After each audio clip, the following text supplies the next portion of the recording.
You could look at any existing socialist country. If you don't want to call them socialist, call them whatever you want. Post-capitalist, whatever. I don't care. Call them camels, window shades. Doesn't matter. As long as you know the countries we're talking about. You can look at any one of those countries, and you can evaluate them in several ways. One, comparing them to what they had before. And that, to me, is what's very compelling. That's what's so compelling about Cuba, for instance. When I was in Cuba, I was up in the Escambray, which is like the Appalachia of Cuba, very rugged mountains, people very poor if they were. And I said to this campesino, I said, "Do you like Fidel?" And he says, "Sí, with all our souls." I remember his gesture, with all our souls. I said, "Why?" And he pointed to this clinic right up there on the hill, which we had visited. He said, "Look at that." He said, "Before the revolution, we never saw a doctor. If someone was seriously ill, it would take 20 people to carry that person, because you'd go day and night. It would take 2 days to get to the hospital. First, because it was far away, and second, because you couldn't go straight. You couldn't cross the latifundio lands. The boss would kill you. So you had to go like this. And often when we got to the hospital, the person might be dead by the time we got there. Now we have this clinic up here with a full-time doctor. And today, a doctor in Cuba, when you become a doctor, you've got to spend 2 years out in the country. That's your dedication to the people. And a dentist who comes 1 day a week. And for more serious things, we're not more than 20 minutes away from a larger hospital. That's in the Escambray. He said, "That's freedom. We're freer today. We have more life."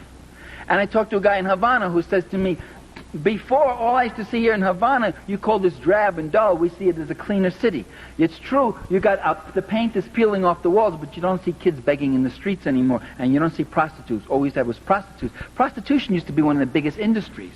And today, this man is going to night school." He said, I can read. Do you know what it means to be able to read? Do you know what it means to be able not to read? I remember when I gave my book to my father, I dedicated a book of mine, Power and the Powerless, to my father. I said, "To my father with my love." Gave him a copy of the book. He opened it up, looked at that. He'd only gone to the 7th grade. He was a son of an immigrant, a working-class Italian. And he opens the book, and he starts looking through it, and he gets misty-eyed, very misty-eyed. And I thought it's because he was so touched that his son had dedicated a book to him. That wasn't the reason. He looks up to me and says, "I can't read this, kid." I said, "That's okay, Dad. Neither can the students. I mean, that's not something...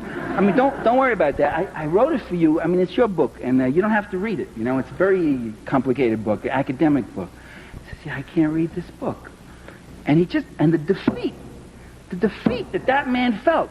That's what illiteracy is about. That's what the joy of literacy programs is. That's why in Nicaragua you got people walking proud now for the first time. They were animals before. They weren't allowed to read. They weren't taught to read. So you compare a country to what it came from, with all its imperfections, and those who demand instant perfection. The day after the revolution, they get up and say, "Are there civil liberties for the fascists? Are they going to be allowed to have their newspapers and their radio program? Are they going to be able to keep all their farms?" The passion that some of our liberals feel the day after the revolution, the passion and concern they feel for the fascists, the civil rights and civil liberties of those fascists who were dumping and destroying and murdering people before. Now the revolution has got to be perfect. It's got to be flawless. Well, that isn't my criteria. My criteria is what happens to those people who couldn't read. What happens to those babies that couldn't eat, that died of hunger? And that's why I support revolution. The revolution that feeds the children gets my support. Not blindly, not unqualifiedly.